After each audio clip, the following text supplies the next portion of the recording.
Jason Wells with MLM Complete Package, and I want to tell you an MLM story. And there's a lesson in here and a tool that you can use. Now, the story I wanted to share was about a person in my own downline or team in my company. And basically what happened was I got a message on Facebook the other night, and she asked what response should she provide to someone in her Facebook friends list who is prospecting her on a new company that she joined. And basically she ultimately wanted to give her a response of no thanks, but give her a bit of an education on, well, I should say two people that are actively prospecting people who should know that the other people are happy with their company. In my case, my downline's obviously happy with where she's at.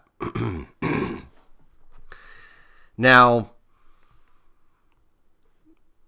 I have no problem with talking to someone in another company if they reach out to you and express their dissatisfaction with their opportunity and a need for a change. I mean, that's a little bit different situation. Even that's a bit conflicting because you don't want to pull people away from what they're doing. But if they're in a really bad situation, it doesn't do the MLM community any good, the whole industry, if people continue to flounder in a bad situation. But when you're trying to recruit somebody away from their opportunity when they're happy, that's just not good. It doesn't make sense, and it's really bad for all of us. It's one of those things that make us all look bad in the community. Anyways, my downline wanted to know what response she should give. And my response was to ask her some questions with this in mind. And I'm just going to make the statement that I say to people. Oftentimes, these people jump from company to company expecting a different result from the last.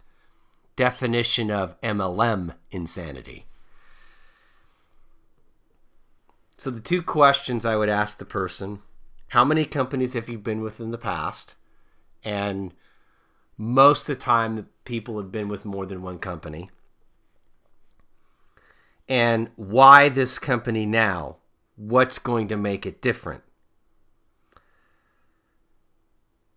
I really don't care the answer they give. This will be the one time I should say that you're really, I mean, you can listen to what they say, but you're not going to really listen, internalize it, and formulate a response or ask more questions, because it's going to be just a bunch of sales talk with fluff words that someone told them to say. And it's almost 99% of the time without fail, you're going to get this type of response because they're all excited about what they're doing. This is the new thing. This is it. This is going to change their destiny in MLM. In fact, I think she actually said something in her pitch that included a high-end back office. I rest my case on the fluff words. What the hell is that? Again, fluff words. A high-end back office. See, this is the kind of stuff that makes me cringe for the MLM community, because this is the stuff that makes us seem unprofessional. That stuff just doesn't say anything to me. Anyone that knows anything about business in general can know that that's a bunch of fluff, and my question would be, what's a high-end back office? But you get my point. This is why you really don't pay attention to what they say, because they're going to list a bunch of things that makes this opportunity the best, the different. This is it. This is the one. This is you got to do this with me because we're all going to make a bunch of money at this because it's different now. My response really is to get them talking so they can get off their chest whatever it is they want to say, because oftentimes the only way to make them go away is to do this, and that's despite even saying no thanks. Oftentimes they'll persist. The next thing I tell this team member, and I tell my team members when this happens, is to recommend our How to Choose a Network Marketing Opportunity book. And this is why the description on Amazon sums it up. the first sentence in the book description says, many people think that the right network marketing opportunity means identifying one company that is superior to all other companies out there. The company matters, but it's just one piece of the puzzle.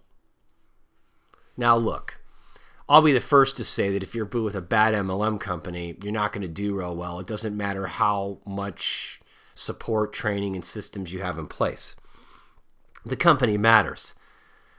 But what irritates me is people think that the answer is to find a far superior company, and the reality is there's a lot of good companies out there. By the way, this book is completely generic and doesn't mention one company or weight analysis towards any one company out there. I know there are some books out there that are written in this kind of fashion that basically weight their company in a way that makes it work for them. Pardon me. But this just tells people 6 criteria that they need in selecting an MLM opportunity, not just a company. So it's an educational tool, especially for those people who have that company jumping addiction.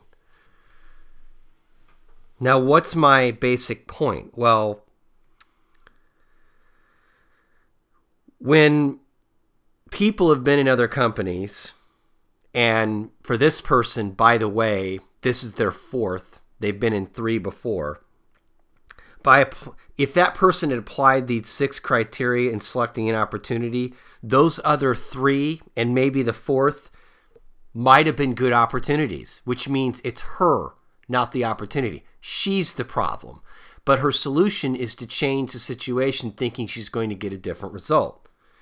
Now, if the other opportunities didn't meet the criteria and were not good opportunities, she needs to know this. So going forward, if heaven forbid the 4th one doesn't work out and it isn't her, she knows what criteria to apply when she's selecting the next company.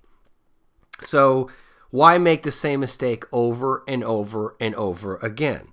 So either way, she needs this book. Because if she is with a good opportunity now, she needs to know that. So when things start going bad, she doesn't blame it on the company or the opportunity and move on to the next one. She realizes that it's her.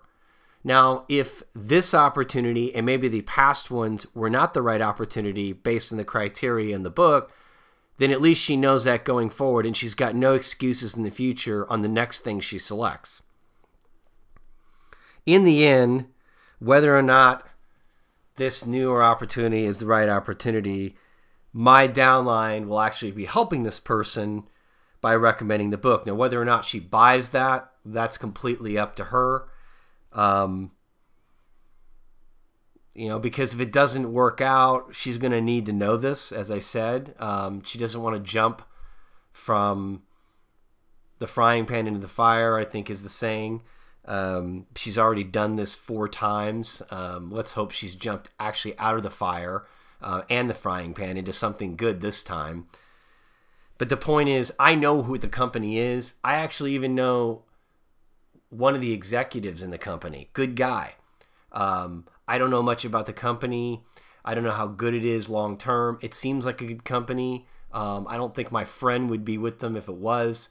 But that doesn't mean that they're in a good opportunity, because the company is just part of the criteria. She could be in a completely crappy upline. Her upline could be terrible.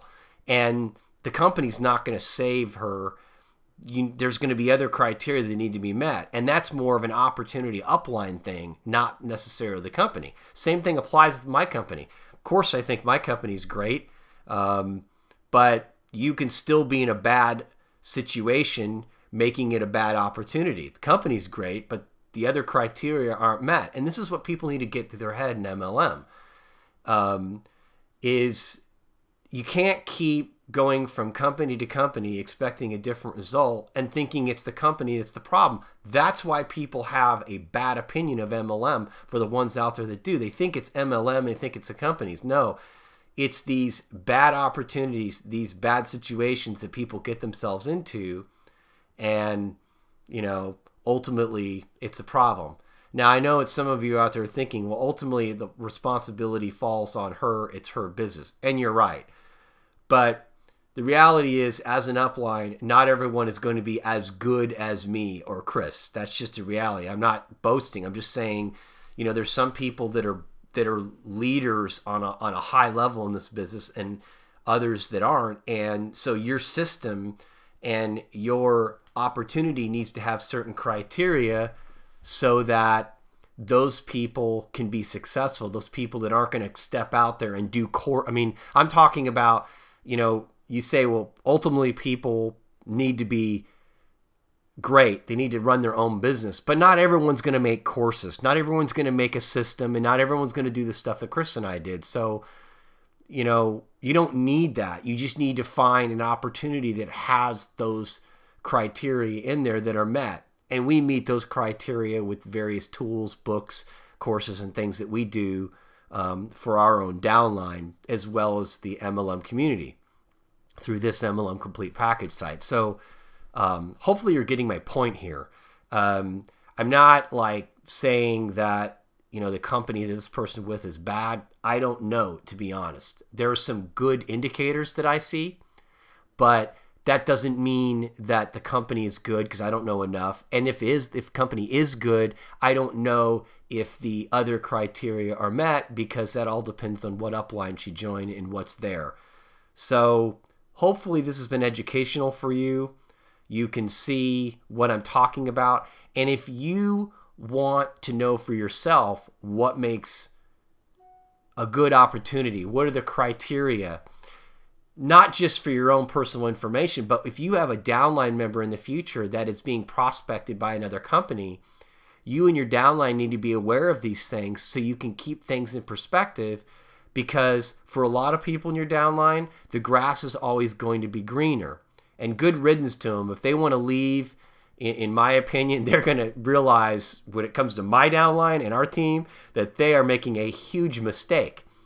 But you may not be in that situation. And so you need to be able to educate your people on what an opportunity needs to have and why your opportunity has it, if that makes sense. So if you haven't picked up that book, pick that up. For those of you who haven't gotten the Complete Networker, a reminder, if you haven't read that yet, it's huge. There's a ton of great information in there. We're getting a lot of great feedback out there. So anyways, I hope this has been educational, helpful to you.